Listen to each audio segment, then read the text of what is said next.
Good morning and welcome back to Ribbon Candy Hooking. I'm Deanna. It is great to see you. I'm sorry I am late this morning.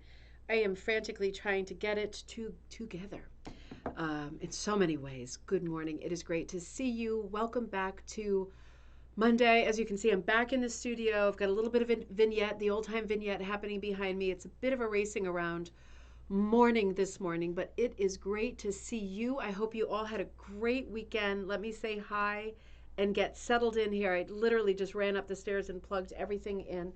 Before I forget again, remember how I mentioned in the video that I did on Friday about a rug that I picked up from Judy in Weathersfield at Thistle Needleworks? Well, I picked up the rug and then I forgot to tell you about it or to show it on Friday's show. And um, Catherine wrote, thankfully, on Friday after the show to remind me. So I'm showing it to Catherine first because she kind of jumped in first with the offer to help finish that rug. The idea I have with the rug, let me see if I can pull it up for you really quick because it really is beautiful. I forgot to bring it just now too.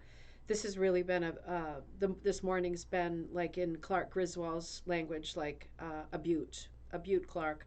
Um, let's see. I wonder if I can. It's going to be hard to see it probably in this photo, but it looks like this. And this picture, hold on one second. This picture was taken of it on the floor, so there's weird light. Picture's not out of focus, but it's my phone, so that's a problem. In the corner, there are doves. It is a really pretty piece. It's missing um, really pretty flowers, too, I have to say. It's super Pearl McGowan style. Looks like a number 3. It's interesting because you probably can't tell while I'm holding up my phone, but there was a floral spray or leaves on both sides of the bird. And the person decided to not fill in the spray. They just literally did birds, right? You can see that there's like a scroll behind, but the maker is not actually doing the scroll. The scroll is just there, but they just went over it with birds. Birds, just birds in 4 corners. So it's an interesting piece. It's a nice, gentle looking rug. Um, and it is, again, I'm just going to check with Catherine first to see if she wants to do it. What it is, 30, 30 by 46 inches. It's really pretty. I don't have the material to finish it. So it's like, it's one of these, to me, it looks like spice brown. Could be mummy brown. I bet you anything it's a straight cushion color. I could try to check against my cushion what color it might be. I don't have time for a project at this moment. That's the thing. But it's almost completely done. It's just these two top corners. This corner is almost completely done. There's a little left here, and then this has got a little left there. So my hope is that somebody will want to take this rug. I don't want to sell it. I want to give it away. I'm hoping somebody will just pay for shipping, nothing else. Finish it at your leisure. Take photos of finishing it, and then I would like to turn the photos into an article for Magpie Times so that people can see what you do and what the steps are when you, for example, pick up a rug that needs finishing. This is a very minor case of needs something, right? Because it's not damaged yet. It's just not finished yet. Um, and the steps to getting it done. Because I feel like that would make a great article for Magpie. It is a lovely, lovely rug. It doesn't have to be this issue, but I'm going to check with Catherine first, and I'll take better photos of that, and I will show it to you next time I come in. It really is much prettier than I thought, right? And the birds are like a nice touch. I need some coffee. But Linda, great to see you. Happy coffee time. It's snowy, but slowly warming up New Jersey. Here too, we're getting close to freezing at this point, which is nice because we've been under for quite a while. Kaz, great to see you. God, Kaz, the unicorn picture that you sent was so pretty. It's crazy. It's crazy. It was so different. We'll share that for gallery night. I guess we should do gallery night this coming Friday. So a lot of you have already sent me stuff for gallery night. Keep it coming. Go ahead and send your stuff into ribboncandyhooking@gmail.com. Let's plan on having gallery night this coming Friday. I feel like we're overdue for that. Becky, good morning. Catherine, good morning. It's raining and pouring in dreary Southern California. Oh no, that doesn't sound good. Catherine and good morning, coffee timers. Oh, you all were here. I feel so bad. I'm not even going to start. I'm not even going to start. I was trying to solve a problem with a credit card, and it was the that's not your password. And then it escalated, and it was like, that's not your mother's maiden name. And then it was like cartoon style smoke coming out of my head, and me being horrible and abusive to someone who was very nice on the phone. Um, what is wrong with me? Honestly, I cannot handle daily life. And then I hit three little bits of construction on the way over, and I was like, you have got to, I'm stopping. I'm stopping. It's a good morning. We're together now. It's a good morning. Dave, great to see you. Gray and mild Monday in Toronto. It is Monday, isn't it? Thanks for the update. Yep, Jay logged on. I asked him to log on because he was here already, to say I was running a little bit late. I got stuck. Janice, great to see you. Cold and rainy day in Arkansas. Still very happy to see you. Goretti, great to see you too. Overcast. Oh my gosh, there's a lot of clouds and rain out there today. Sharon, great to see you. Anita, great to see you. Going to snow again later this afternoon. Keep smiling. Oh, we are getting a mixed bag. Everyone, and it's sunny in Colorado. It's very sunny here too, I have to say. It's beautiful winter day here. Um, just catching up on comments. Indiana is starting to thaw. Now comes the mud. Oh, mud season's coming. I forgot about that. Love the mantle display. Thank you. I haven't been thinking about the mantle. I do want to do something for spring soon. We'll give it a little bit more time. I want to enjoy the winter first. I have to say, I have to admit, I am enjoying the winter. I hope some of you are also. It's usually a miserable time of year for me, but in working on projects and working on Magpie Times and having a lot of different things going on all the burners, projects I really love, it's not such a bad winter this year. And I feel like it's been remarkably beautiful outside here anyway. I hope I'm not making you feel bad if you're getting miserable weather across the board. But it has been so bright in New England this winter and bitter cold. And, I know it doesn't change the fact that global warming is happening and all of that is a reality, but it does make me feel a little bit like those old fashioned Christmases of yore when it was very, very cold and snowy. And yeah, it's kind of nice to revisit that. Ryan, great to see you. Happy Monday from cold and rainy North Texas. Peace and love to you all. You too, Ryan. It's great to see you. So one more time, we'll do gallery time on Friday at 7 p.m. Eastern Standard Time. So if you have anything you want to send, ribboncandyhooking@gmail.com. If you have anything you want to send to me for Magpie Times, ribboncandyhooking@gmail.com. Judy Taylor and I, and we're working on this together, are shooting things back and forth constantly for proofing. She does layout. She does eventual layout. I'm working on more features. I'm doing a lot of features and a lot of small articles. I have a lot of free patterns for this issue, and I'm really excited to share them. That's how I'm spending my silly time, is working on some free patterns. And I'm hardly giving anything away about content. I have so many projects going that I'm dying to share with you. And I just think it's better if it's a surprise, because it won't be very long, will it? So let's start on our, God, I'm looking around to see if there's anything else I'm supposed to see or show. Let's start on our content for today. Let's do that. Because if you remember back to Friday, our Friday night episode, we were looking at questions that people had sent. Nina, great to see you. Things that people had posted in our Facebook group. And we were answering questions and brainstorming. And man, it was snowballing like crazy on Friday night. It was really, really interesting. Hearing you all kind of come back with answers and solutions and products that you use for the different scenarios. So Friday was a very practical and technical issue. We went down a bunch of rabbit holes that I've never been down before. I learned a lot. So I'm hoping that we can pick up where we left off. I know Nina's she's probably gonna translate that. It's coming in as a different font. Nina is the bark cloth queen, and you will be seeing an article from her when she punches into all the beautiful bark cloth, right? I'm gonna hold on that too. We've talked about it a little bit, but she wrote a beautiful article for Magpie Times, so that should be interesting. It is interesting, but it'll be interesting when you read it too. So here comes another question. Let's get right in. C. Pauline Berdella wrote, how do you decide what kind of back to use? So she means backing. How do you, what's your sort of criteria for choosing the backing that you use? So I'm sure we would all chime in differently to this question. This is a great beginner's question, but it's a great question in general because it's worth revisiting. So I'm realizing, for whatever reason, and maybe you do this too, but I'll answer for myself and I'll give you all time with the delay to come back with your answers. I'm realizing that as time goes on, I'm using different materials. My favorites aren't my favorites anymore. Isn't that strange? Maybe it's just human nature, but I mean, I've always loved burlap, and I still love burlap. I love that it's economical. I feel like I'm making a good decision when I use it. But it is scratchy, and that drives me crazy. And at this moment, my threshold for aggravation is less than zero. So I've kind of gone off the burlap for this moment, for large projects anyway.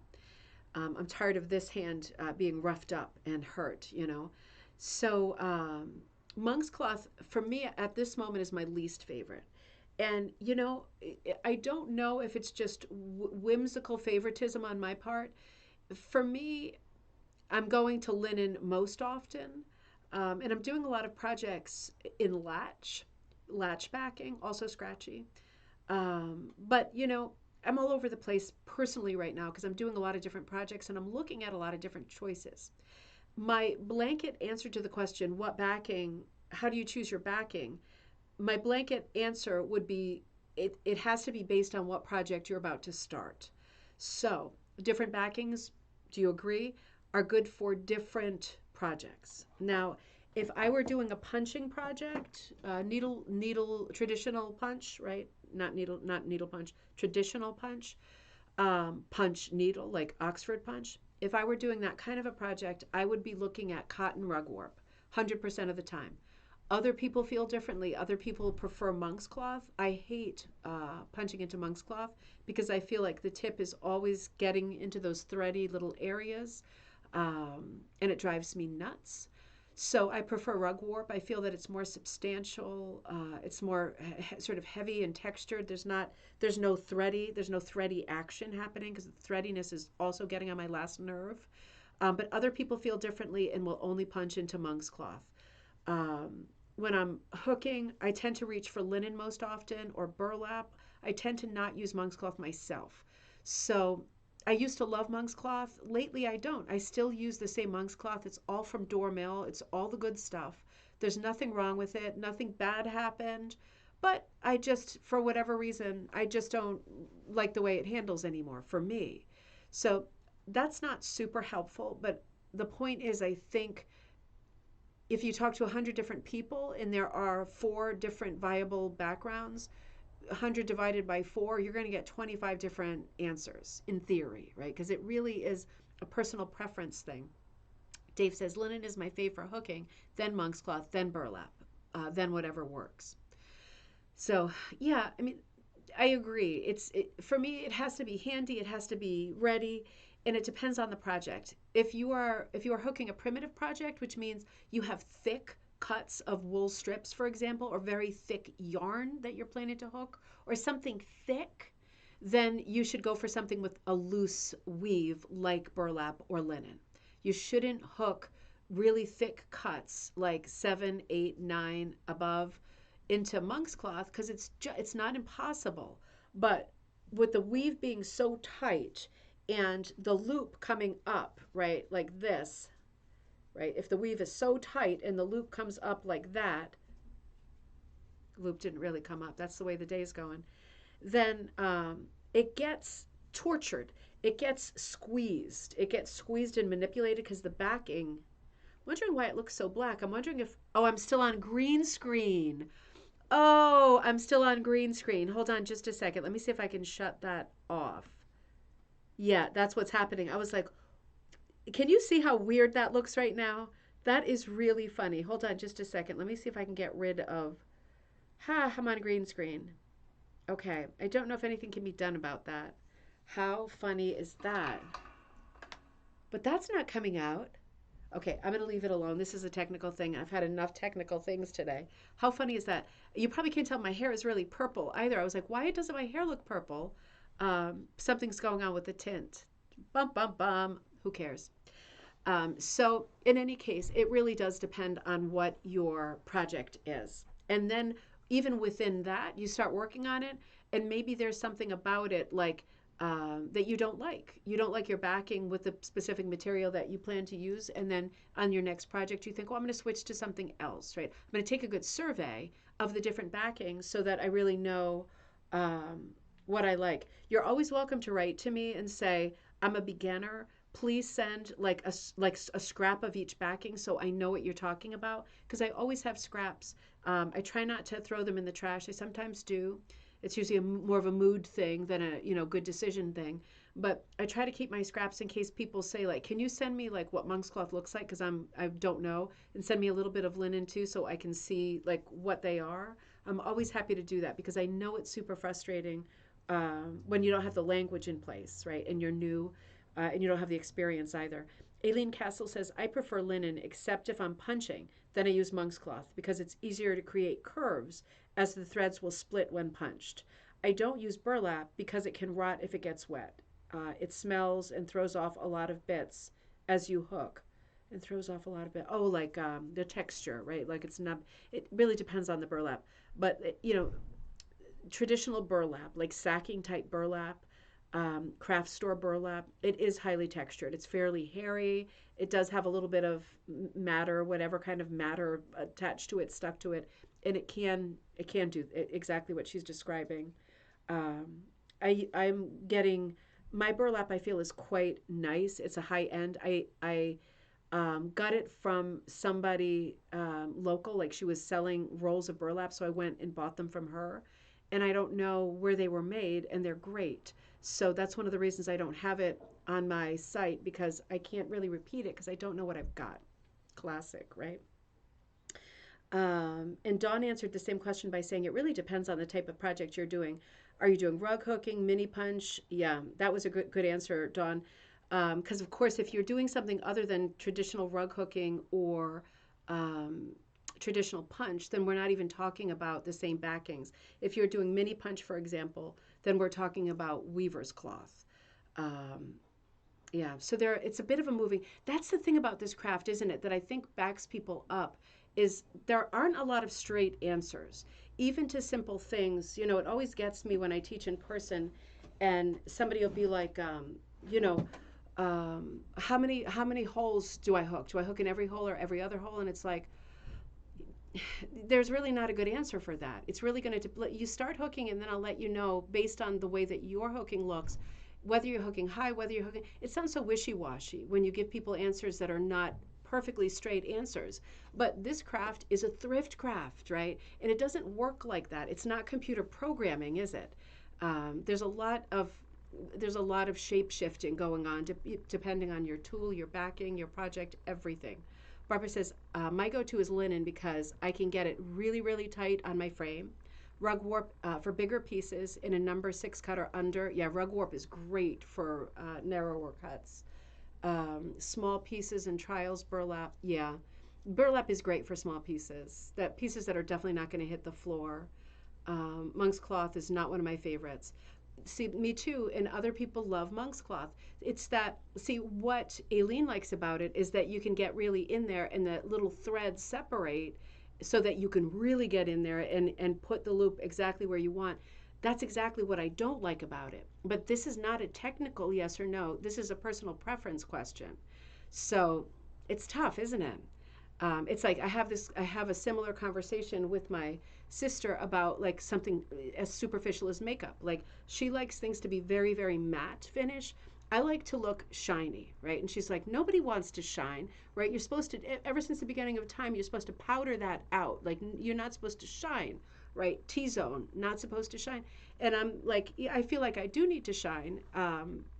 For whatever reason, I guess because I'm a person who was a young woman in the 80s, I like to be glittery and shiny. I like to have a sheen. When I'm matte, I feel like I have been decorated by like the Undertaker, and I'm in a coffin, like laying out. Just really flat finish. So these are personal choices, and it's you know shiny matte monk's cloth linen, potato patata. That's how this goes, isn't it? But it is interesting to get other people's points of views. Catherine says, I got burlap fiber in my eye, and it looked worse than pink eye, but you still like burlap. Never thought of that. That would be a thing, isn't it? It's like if you get, jalapeno juice in your eye, might put you off jalapenos, but not me. And for you, not you. Sharon says, I've heard press and seal laid on grippers. Okay. Okay, good one, Sharon. I've heard press and seal. So that's like that thick saran wrap laid on gripper strips. Oh, thank you. What is it? Coffee? Yeah. With No way. Peppermint mocha. Oh, thank you so much. See They just brought me a coffee. You need more creamer? Mm-mm. It's good.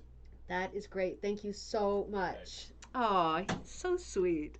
That is really good. Peppermint mocha. I'm pretty sure this isn't in the Mediterranean diet. Mm-hmm. Okay, I'm back.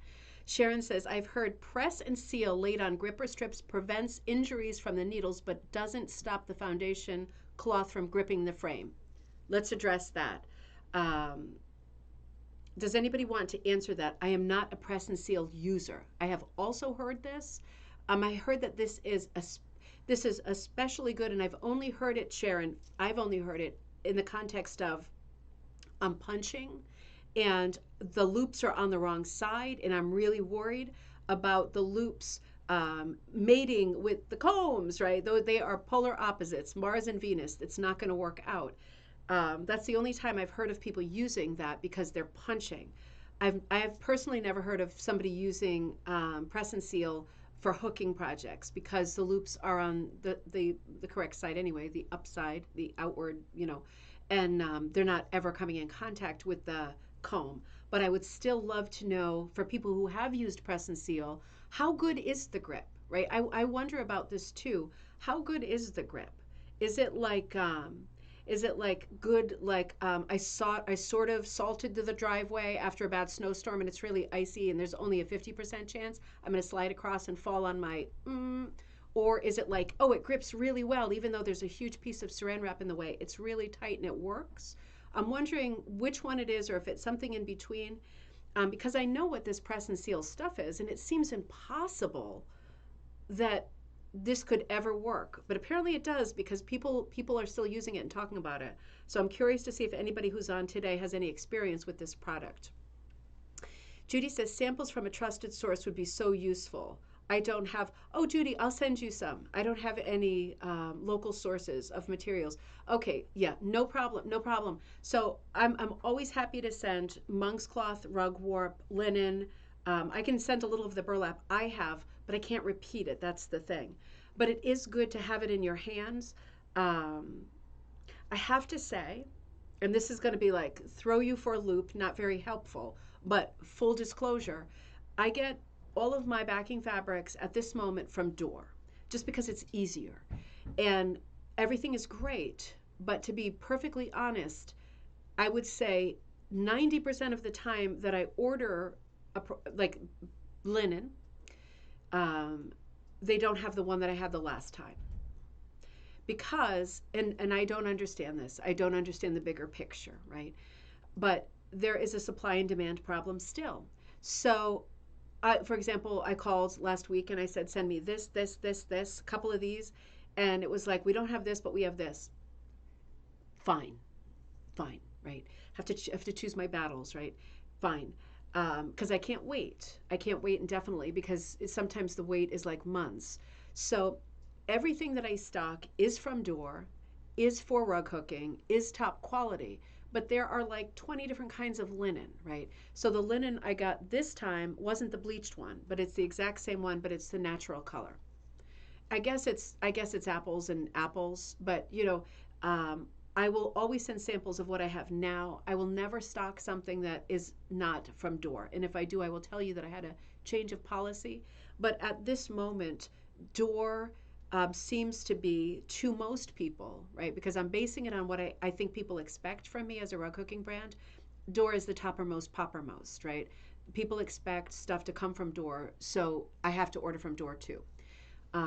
Maybe that changes in the future. Maybe I succeed in getting my own store and I find a different supplier and I make different choices, right? Different choices of things that I prefer.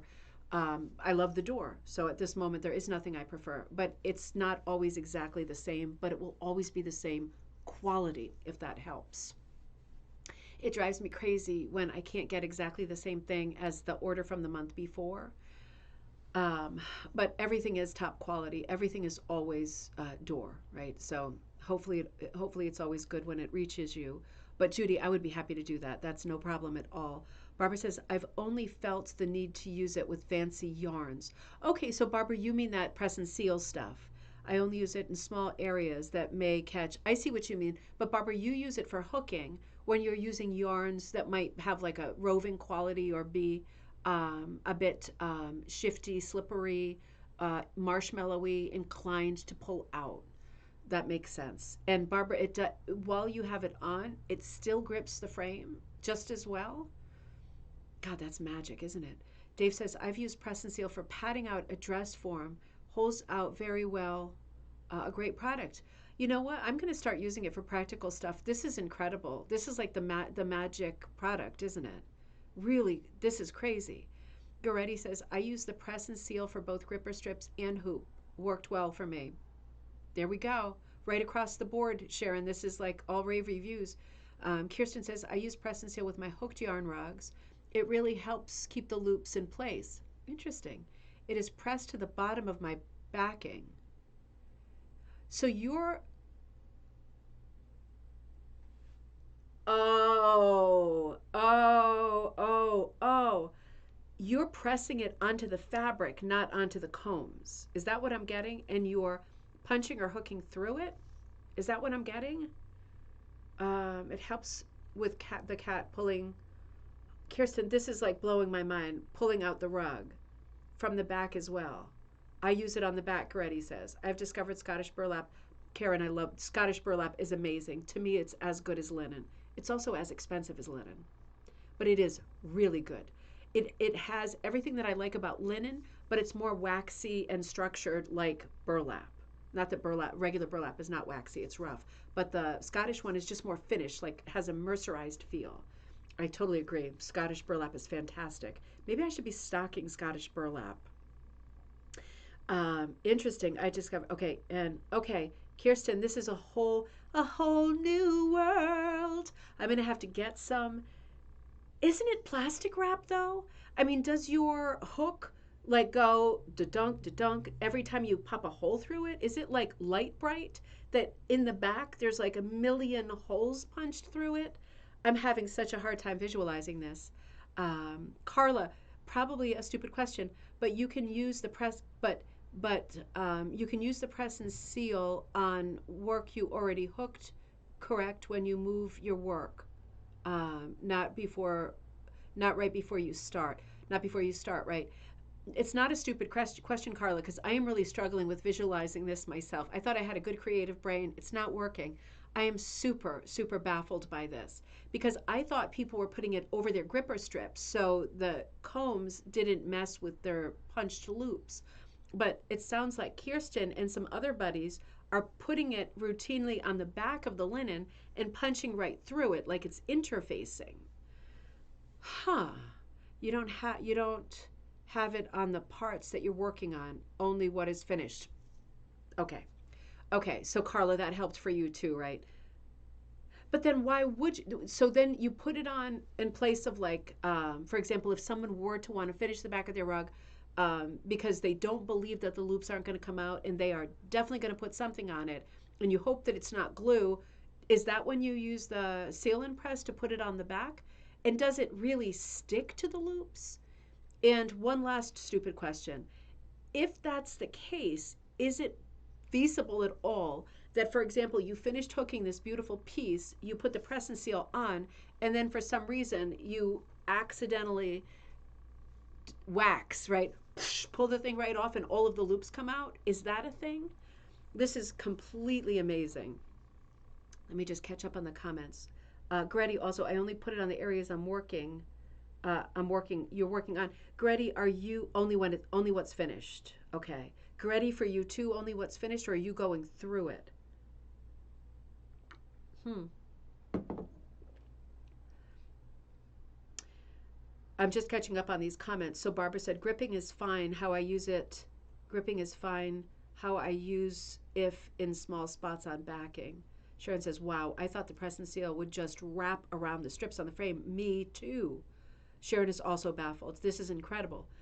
Barbara says, I think maybe I'll get some press and seal and do a video later, try to figure this out. Barbara says, yes, yes, to finding affordable Scottish. Okay, yeah, I think I will. They have it at Door, right? That's the place. Um, I'll tell you a story in just a second. It's a story I shouldn't tell, but you know I'm going to do it anyway. Um, Let me see. Kirsten says, it is temporary. Okay, to protect the backside of the loops while you're working. It doesn't stay on after you're finished.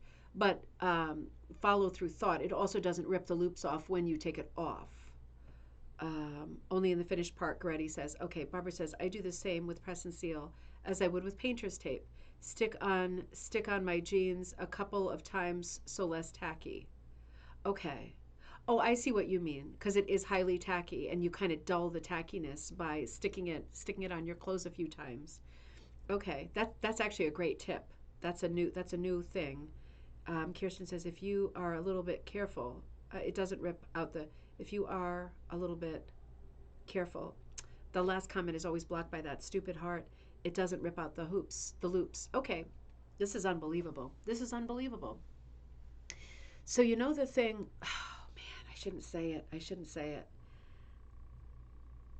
Okay, I'm going to say this in a general way because I know a lot of you are curious about backings and how all of this stuff works, and you know, ordering backings. And maybe if I say something naughty like this, that is probably not just something I should be saying out loud, but I'll tell you this wacky story. So this is about setting up the business and trying to figure out where I can get stuff as a small rug hooking business that is not from another rug hooking store, right?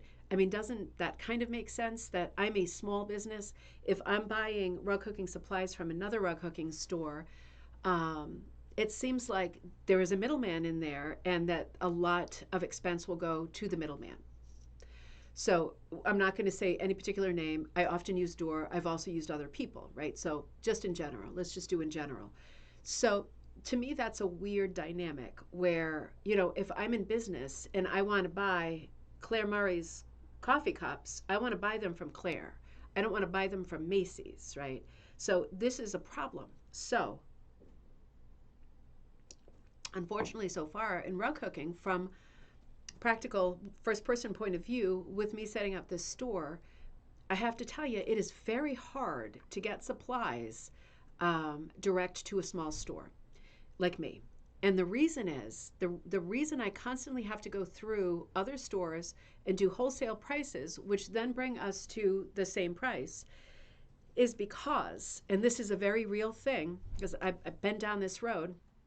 I actually spoke to one of the salesmen 3 years ago who sold the backings and the wool to the larger stores.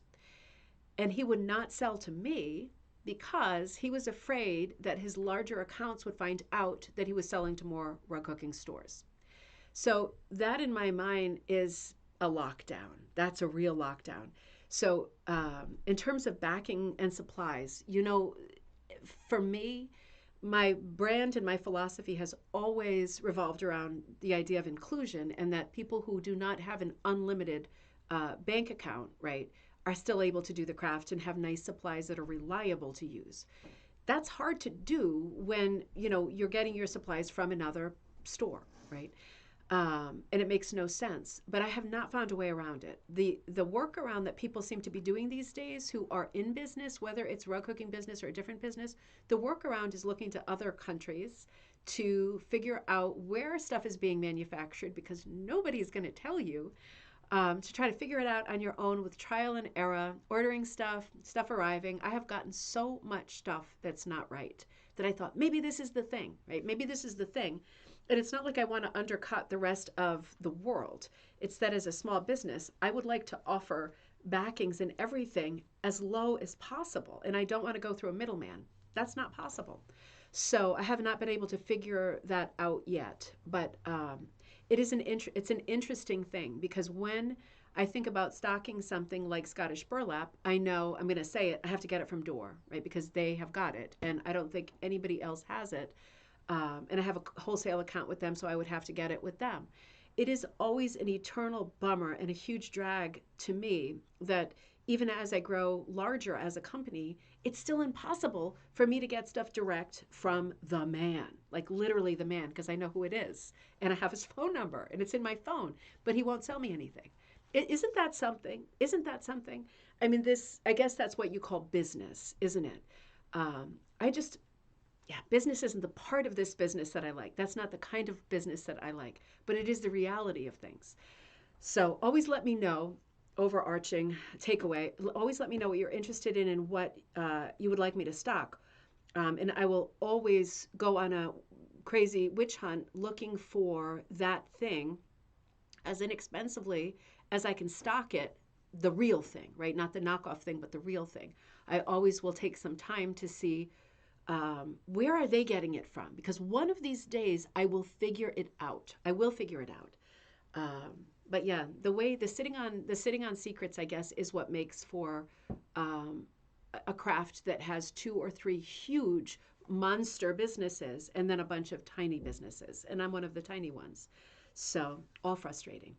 But all right, so let's keep going. I love this conversation about the press and seal. That was extremely useful. I'm happy to do a video with you on this. Kirsten, do you want to just do a video and send it to me? We could do a video together. I could also come and visit you. Um, but how would his regular customers? Well, that's the thing, Sharon. That's the thing. I mean, I guess the chance of finding out that he's selling the same stuff to a smaller person like me is remote, but it's not worth it to him because even if it's one out of 1,000, it's not worth it to him because his bread and butter are like the big commissions, right? So and I could never say to him, yeah, I'll take like literally 50 pallets of wool this month. Like I at this moment I can't. Maybe next year, I hope. But at this moment I can't. And I agree. I don't think he would. I believe me, for a year I was driving this guy crazy going, "Come on. Come on." He just won't. He just won't. It's really frustrating. Needless to say, if anybody finds out any kind of a mill that does either wool or backings that are wonderful, that work for rug hooking, that could come in at a lower price point, then I could do a lot with a lower price point, and that would open things up to a lot of people who can't do be super prolific in this craft because the materials are just too expensive, and they are. Oh, to be continued. So Valerie always posts really. Valerie Tillman always. Could he say they were samples? It's been a couple years since I've called him. I might go another round. I mean, it's so embarrassing to keep calling, but what could it hurt, right? Never try, never win. I might go another round.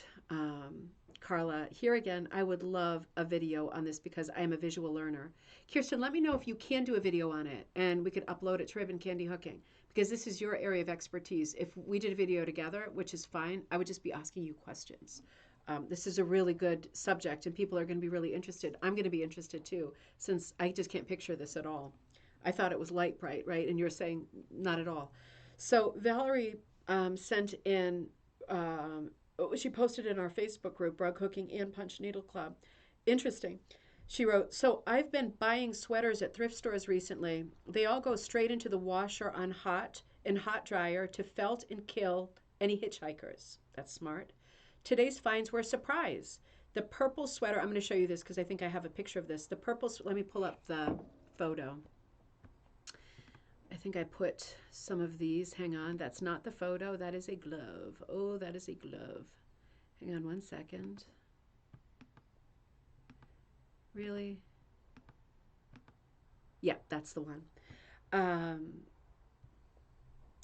Um, okay, wait a minute. The purple, where are we? The purple sweater and the leopard sweater are both ladies extra large. That's great. Lots of meat on the bone, right? When you have the smalls and the extra small, there's hardly any material. Um, extra large and a men's medium. Okay, so the blue sweater is a men's medium. The scarf was a typical size scarf, all except the men's shrunk and felted to the extreme, almost comical. Okay, so I think they're felted here. They're almost too thick and too stiff to hook. But interestingly, this is the first time this extreme felting has happened. Valerie, this is such a good one. So here are some of the comments that came back, and you put your comments into the thread too.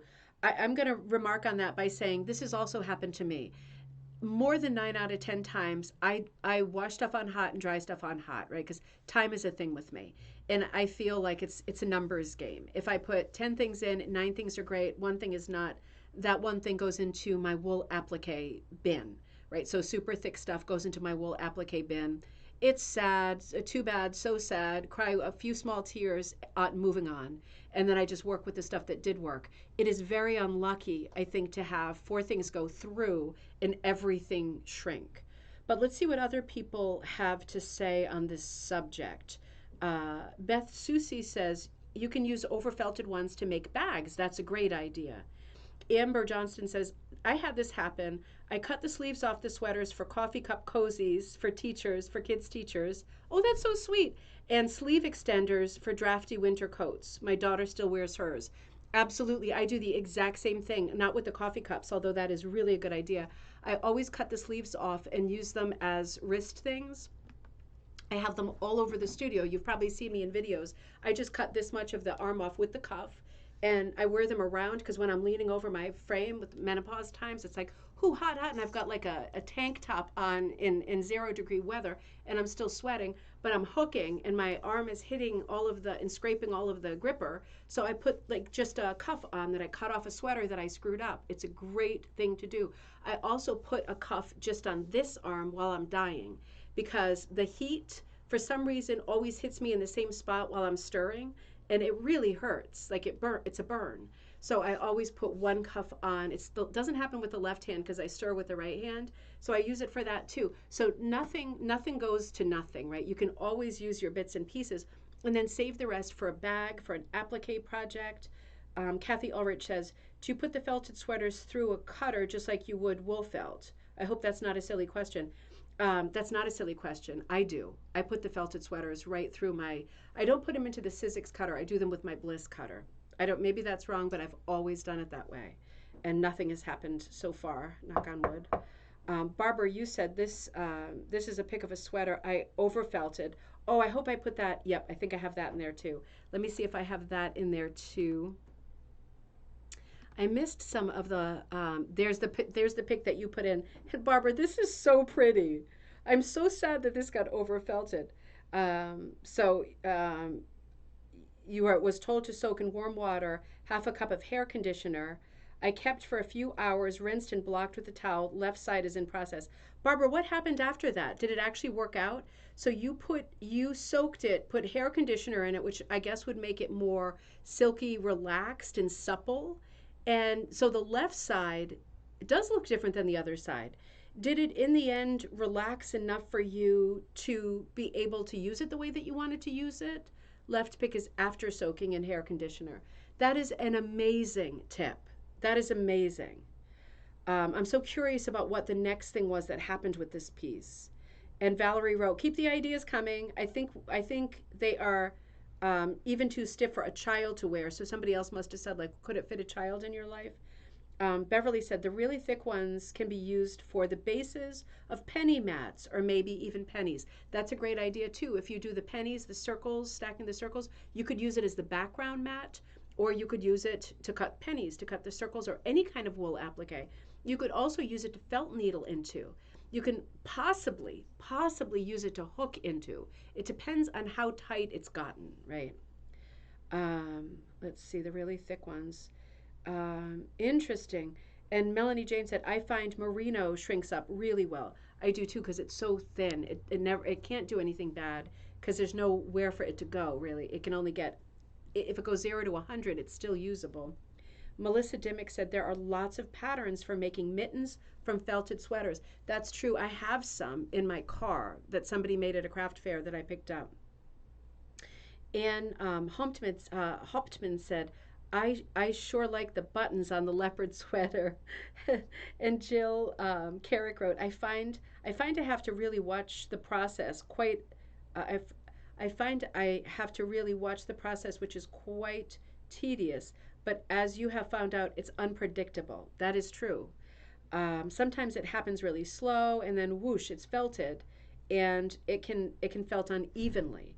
So that it's that not just too thick, but hard to straighten. Although I have used steam and the suggestion above with the water and conditioner, I admire your resourcefulness. Interesting. And Sarah Jane's workshop said, "Oh, let me follow her while we're at it. Um, if they are too thick to use, they would make great backs to pillows." That's also true. So interesting. Linda Cook said, "Not necessary to put in hot water and hot dryer." Um, I do that too. I do that too, I have to say, because I have found, and I am not the end all do all on this subject. I felt my sweaters, I don't get consistent results, but I always do it on hot because for me it's a time thing. And I have washed the same sweaters, for example, four or more times to try to get them a little bit fuller, a little bit fuller. And at this point, with time management, I just do everything pedal to the metal, and it does result in some loss. Um, Interesting. So Rochelle LeBlanc wrote, "The wool on older sweaters was not treated the same way as the wool today. It was common to have very small sweaters if one made the mistake of washing them. Sweaters today don't shrink as much." Um, I think the reason that sweaters don't shrink as much today is because there's more often synthetic content. So it's harder, I think, today to find a 100% wool sweater than it was like when I was growing up. Everything was 100% wool, and then in the 80s, everything was acrylic, and now everything is a blend. So I think it's just the evolution of what has been economical for manufacturers to do in terms of content. Let me see if I have one more picture because there's another cool comment on this that I'd like to share. This one. So Valerie says, make it. Oh, Colleen said, Valerie, did you receive? Oh, okay. That they were doing a mat exchange conversation. Valerie says, making lemonade, a slouch bag inspired by you all on Pinterest. So she's going to go ahead and use some of the sweaters that she felted too much to make stuff like this. So she went on Pinterest. You could go on Pinterest and find stuff like this. This is so cute. It looks like those raised flowers. This looks like boiled wool. It could actually be accidentally boiled wool, or it could be like a Talbot's boiled wool jacket, right? Too thick to hook with. Excellent for applique and excellent for this. This is really, really a cool idea and really pretty too. The flowers look like maybe they came off a pocket or something, right? Like it doesn't look like a collar because it's a nice wide piece, but what a cool idea. This would be so stretchy, good old hobo bag, and I love how it flaps forward too. I think this is super, super smart. I thought that was the next one. Rita posted this. I just had to share this. This is so cute. Thought for the day. When in doubt, frolic. Right? Got it. We love the sheep stuff on the page. It's just never-ending goodness. Now, I want to come back to that post, and I want to come back. Okay. One of them is out of place, so I'll try to share that with you later. But let me share this one with you in the meantime because I thought this was such a cute post. My friend Jody Cousins posted this, and she wrote, "A little mouse found freedom in chewing through this linen. While it's hardly catastrophic and easily fixable, this little hole serves as a reminder that in an 1890s ranch house in very rural Wyoming, I am never, ever alone.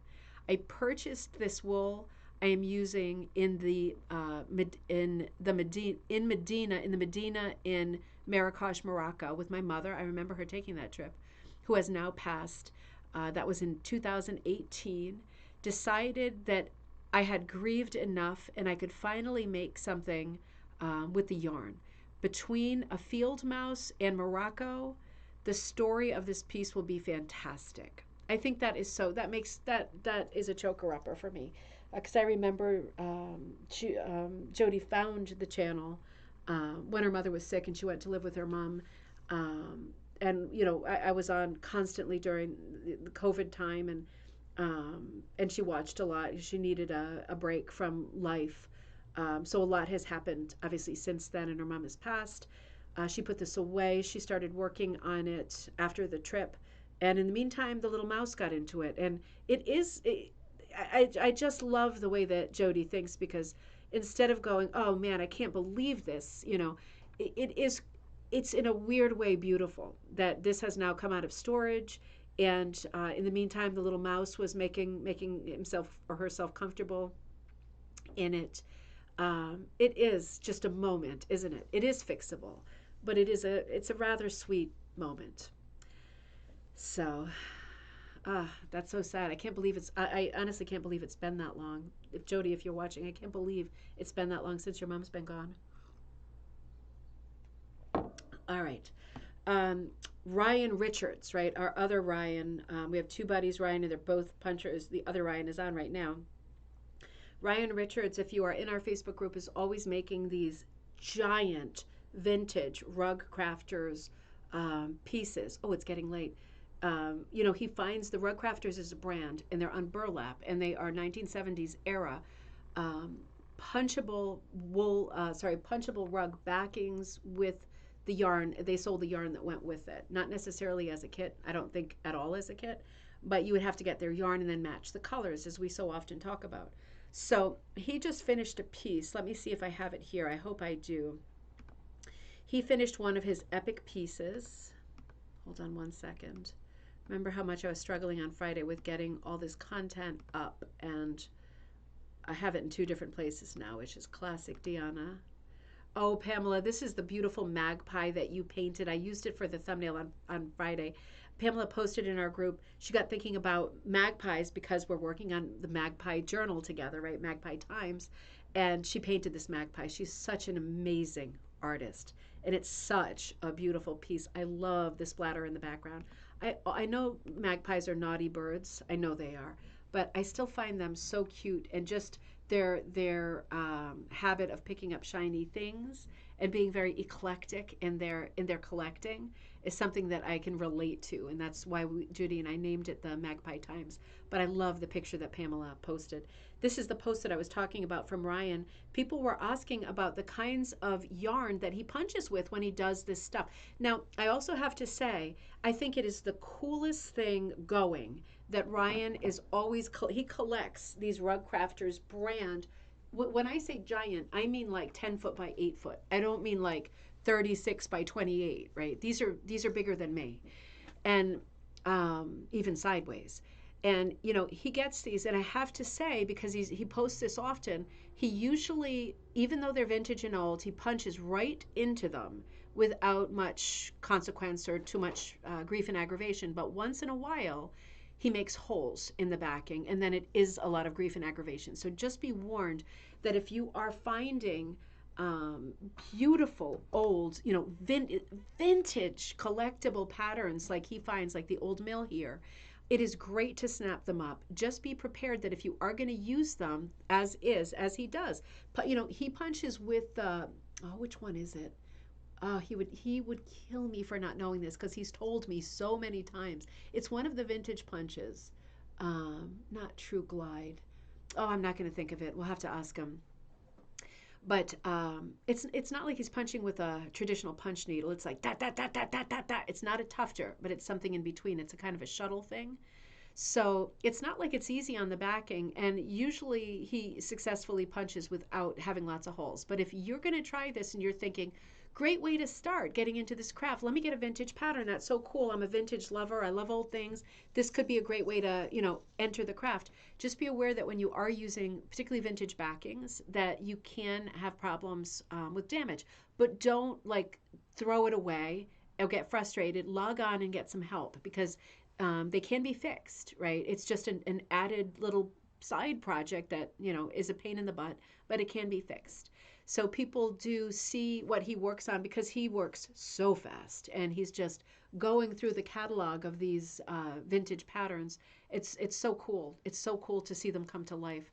And he uses typically the suggested colors. So somebody must have been asking about what yarn he's using, and he posted the yarn here. He said it is Codell with a K, 3, Roman numeral 3, heavy nylon rug yarn, Rug Crafters brand. So you don't have to use the brand Rug Crafters just because you're punching a Rug Crafters rug. You could use any yarn, right? You could use yarn from Joann's. But this is a little bit thicker, because rug yarn in the 70s This was a moment in time, right? It is thicker. It's like a bulky weight yarn. And it often was like already very thick, but 2 ply, so kind of extra thick. We would definitely call this weight bulky at this point. It's not a worsted. It's way, way beyond worsted. That's a good title for a memoir too.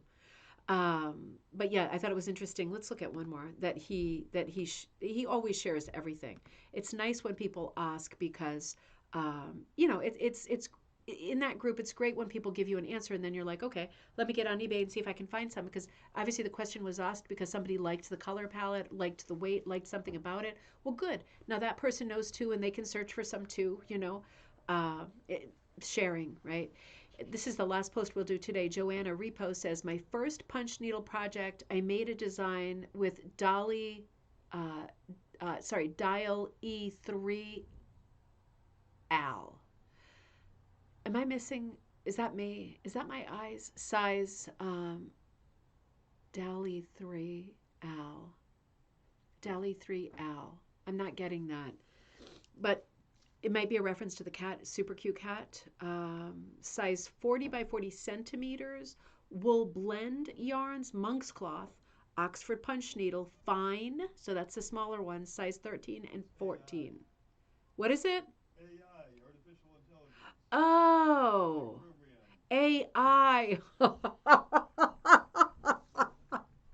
The cat's name is not Al. Sorry. Oh boy. Okay. So, you know, you know, there's something wrong with me. Sorry about that. Yeah, that makes more sense than Al. I just thought this was a beautiful piece. I thought this was absolutely striking. It reminds me of every Swatch watch I ever owned and miss. Every Esprit sweatshirt, it has that really 1980s palette.